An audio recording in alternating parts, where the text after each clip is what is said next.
Buenos días, presidenta del Congreso, querida Francina, vicepresidentas, ministros, ministras, comisionada para la celebración de los 50 años de España en libertad, embajadores, embajadoras, por supuesto el director del Museo Nacional, Reina Sofía, autoridades, señoras y señores, también a los medios de comunicación, buenos días.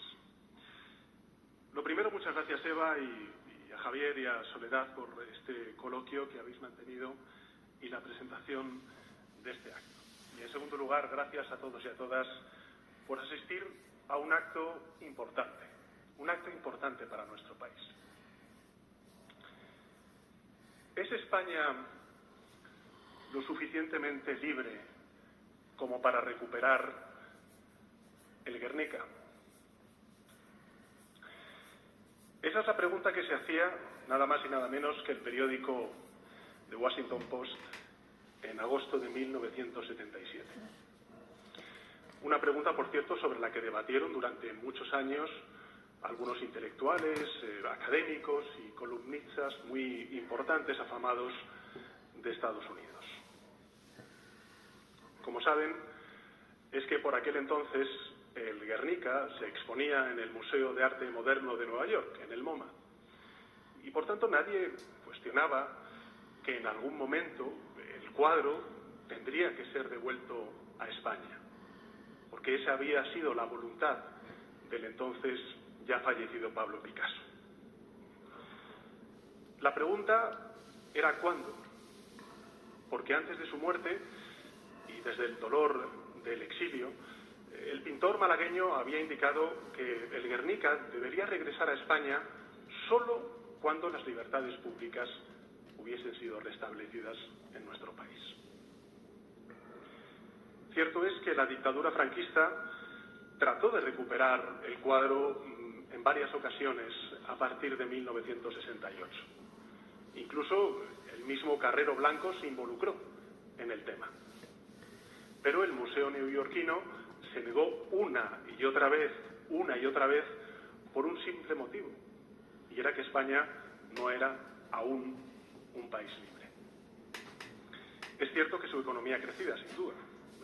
El abandono de la autarquía, el auge del turismo, también de la industria, pues permitieron a nuestro país empezar a recuperar esas décadas perdidas, recortar la enorme brecha de desarrollo que nos separaba del resto de países europeos. Pero lo cierto y verdad es que España seguía siendo un país pobre, un país aislado, ensimismado, un país oprimido. En la España de los años 70, esa que algunos hoy miran con nostalgia o incluso otros prometen resucitar, los ingresos medios de los hogares equivalían a menos de la mitad de la renta media de los hogares españoles de hoy. A menos de la mitad, hace 50 años.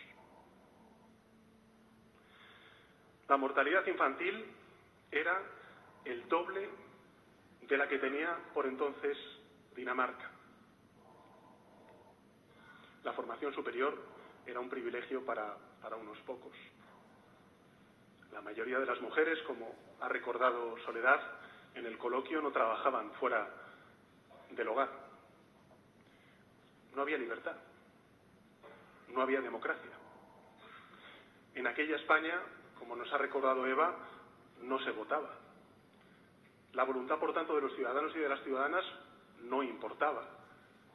Estaba prohibido formar una organización política, crear una asociación, manifestarse sin permiso de la dictadura. Los medios de comunicación lo saben bien, existía una censura que podríamos calificar de férrea, que limitaba la difusión de cualquier idea o principio contrario al régimen en periódicos, en radios, en la televisión, por supuesto en libros, en obras de teatro, en cualquier tipo de manifestación cultural y artística. El clasismo estaba institucionalizado y el sistema celebraba y perpetuaba que hubiese ciudadanos de primera y de segunda. De hecho, no todo el mundo tenía derecho a viajar. A muchos españoles y españolas se les negaba la expedición de un pasaporte. Había muchos países, también en Europa, que estaba prohibido a los españoles visitar. En aquella época, en la España de los 70, el Estado de Derecho pues era una entelequia. A uno lo podían sacar de su casa en plena noche, torturar, encerrar en una cárcel sin ningún tipo de pruebas ni, por supuesto, un juicio justo. La gente no podía ser quien quería ser y, por tanto, tenía que amoldar su vida a la moral católica y a los principios franquistas. Las relaciones sexuales, como se ha recordado en el vídeo, tanto fuera del matrimonio o incluso la homosexualidad, eran considerados delitos y, por tanto, castigados como tales. El uso de lenguas que son también las nuestras, como el catalán, el euskera y el gallego, estaban restringidos en el ámbito tanto público como oficial. El divorcio estaba prohibido. Las mujeres, como bien recordaba antes Soledad, que sufrían malos tratos, pues no podían denunciarlos ni separarse de sus maridos. Y tampoco se podía abrir una cuenta bancaria o trabajar sin el permiso del marido. La interrupción voluntaria del embarazo era ilegal y, por tanto, solo las hijas de las élites podían abortar en lujosas clínicas, todas ellas en el extranjero. Digo todo esto porque quienes cantan las virtudes del autoritarismo quieren que olvidemos estas cosas. Quieren que olvidemos que todavía en 1970 España estaba gobernada por una minoría autocrática y represora que usaba el miedo y el poder para imponer sus intereses y sus valores al resto de la sociedad. Quieren que olvidemos que aquella España que algunos decían una grande y libre estaba en realidad hecha pedazos, aislada del mundo y hambrienta, entre otras muchas cosas, de libertad. Afortunadamente, como sabemos, la represión franquista no duró para siempre y tienen la prueba de ello a escasos metros de este auditorio, en la sala 205 de este Museo y Centro de Arte Reina Sofía. El Guernica de Picasso, el último exiliado español, regresó a España un 10 de septiembre de 1981. Y lo hizo, recordémoslo, entre lágrimas y aplausos de una sociedad que veía en él el símbolo de su redención. Y medio siglo después, aquí sigue, sin que nadie se cuestione ya su ubicación, porque todos reconocen, tanto dentro como fuera, a nuestro país como una de las democracias más plenas y más prósperas de Europa y del mundo. Así que eso es lo que vamos a conmemorar a lo largo de este año 2025. Vamos a celebrar que en 1975, en un momento de gran incertidumbre política, la sociedad española decidió apostar por la democracia y por la libertad. España decidió emprender un largo y siempre complejo y azaroso proceso de transformación política, institucional, social y económica que triunfó y que nos acabó convirtiendo en el país avanzado, influyente, abierto y tolerante que hoy es España. Eso es lo que celebramos. Eso es lo que reivindicamos. Y por cierto, no somos los únicos que celebramos este tipo de efemérides. De hecho, todos los países de nuestro entorno han conmemorado el aniversario de sus democracias. Y lo han hecho además usando el mismo hito que empleamos nosotros aquí en España. El inicio del fin de sus dictaduras. El inicio, por tanto, del proceso democratizador. Como es lógico, y aquí se ha hecho referencia tanto por Javier como por Eva y Soledad, a los jóvenes de hoy pues, les cuesta entender la escala, ¿no? La escala del cambio que se ha producido en estos últimos 50 años. Incluso a gente de mi generación le cuesta a veces. Pero los números están ahí. Son claros. son inapelables. Yo diría que hasta incluso abismales. Números que nos permiten afirmar con orgullo que nadie, viniendo de tan atrás, ha llegado tan lejos y en tan poco tiempo como la España democrática. Sirvan como ejemplo los siguientes datos. En 1975, la renta per cápita de los españoles era de 15.000 euros. 15.000 euros. Hoy es de 31.000 euros. Más del doble. En 1975, la esperanza de vida al nacer en España era de 73 años. Para que nos hagamos una idea, la misma edad que se tiene en Siria o en Uzbekistán. Hoy es de 84 años, la tercera más alta del mundo. En 1975, España estaba, pues, lógicamente, a la cola de todos los rankings internacionales de calidad democrática y hoy figura en ellos como una de las democracias más plenas del mundo, con unos niveles de calidad institucional y de libertades que sin duda algunas son mejorables, pero que superan a las de democracias tan clásicas y asentadas como por ejemplo la francesa o la propia de Estados Unidos. Esa y no otra es la hazaña española. Una hazaña que a menudo, bueno, pues damos por sentada, pero que durante mucho tiempo, para muchas generaciones, como aquí se ha recordado, fue solo un sueño frágil y, reconozcámoslo, improbable. Para que se hagan una idea, de las 15 mayores economías que existen actualmente en el mundo, de las 15 mayores economías que existen actualmente en el mundo, solo hay 2 que han logrado pasar de ser dictaduras a democracias y de ser países pobres que cualificaban para recibir ayuda al desarrollo a ser países ricos con un Producto Interior Bruto per cápita que duplica la media global.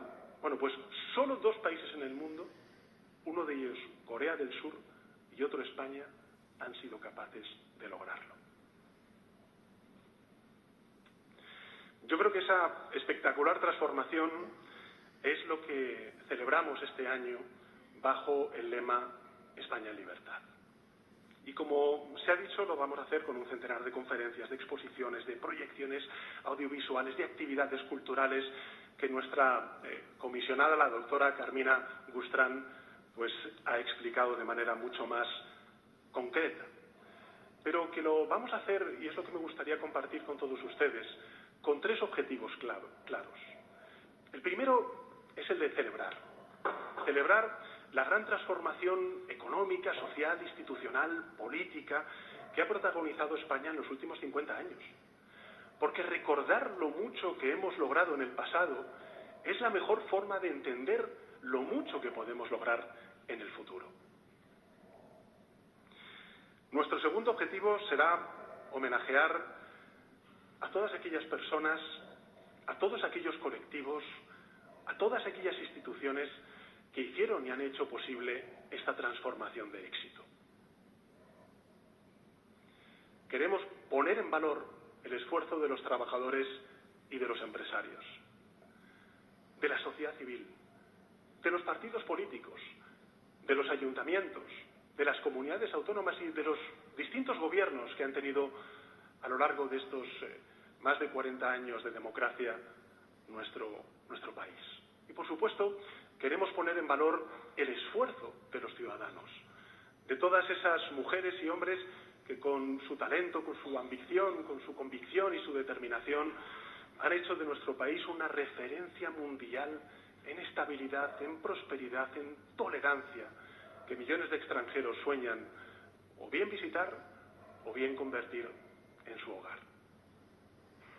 Y por último, y me gusta mucho que el enfoque que se le haya dado al coloquio sea ese, el tercer objetivo de este aniversario va a ser transmitir a nuestros jóvenes la importancia de vivir en democracia.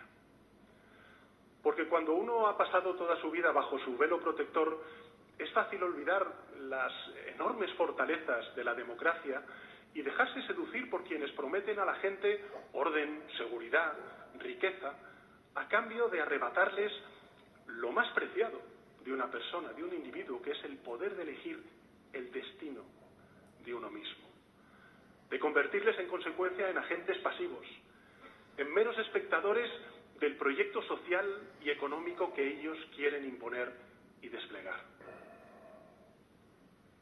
De hecho, si nos paramos y analizamos la actualidad política, económica y social, que antes se ha hecho referencia, de hecho está pasando.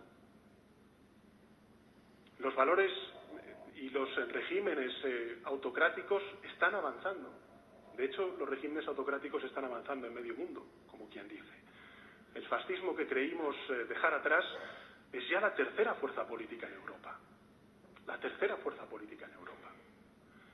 Y la internacional reaccionaria, como lo dijo el presidente Macron hace escasos días, o la internacional ultraderechista que venimos denunciando desde hace años también en España, liderada en este caso por el hombre más rico del planeta, ataca abiertamente a nuestras instituciones, azuza el odio y llama abiertamente a apoyar a los herederos del nazismo en Alemania, en las próximas elecciones que va a tener el principal país económico de Europa. Y creo que todo esto es un problema, es un reto, es un desafío que debería interpelarnos a todos los que creemos en la democracia y también en la Constitución española. Porque, como bien se ha dicho en el vídeo, si la historia nos enseña algo es que la libertad nunca se conquista de forma permanente. Es algo que se puede perder, como ocurrió hace casi un siglo, cuando 14 de las 24 democracias que existían en el mundo se convirtieron en dictaduras. Y los derechos y libertades de 1 de cada 3 europeos y de 26 millones de españoles y españolas se vieron cercenados.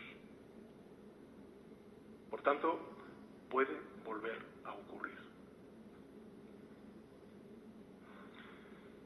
Y no hace falta ser de una determinada ideología, ni de izquierdas, ni de centro, ni de derechas, para mirar con tristeza, con enorme tristeza, y también con terror, los años oscuros del franquismo y temer que ese retroceso se repita. Basta con ser demócratas. Basta con entender que la libertad, la verdadera libertad, es aquella que nos hace mejores como personas y como sociedad, y es aquella que nos permite votar y participar, manifestarnos y expresar nuestras ideas y vivir de acuerdo a ellas, sin ningún tipo de miedo.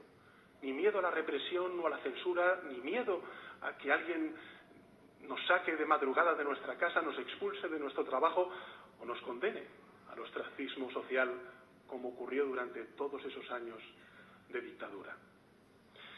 Por todo ello, en un aniversario como el que celebramos en el año 2025, y hoy más que nunca, tenemos que reivindicar, tenemos que defender y tenemos que fortalecer la democracia en nuestro país. ¿Y cómo podemos hacerlo? ¿Cómo debemos hacerlo? Yo creo que en primer lugar siendo valientes,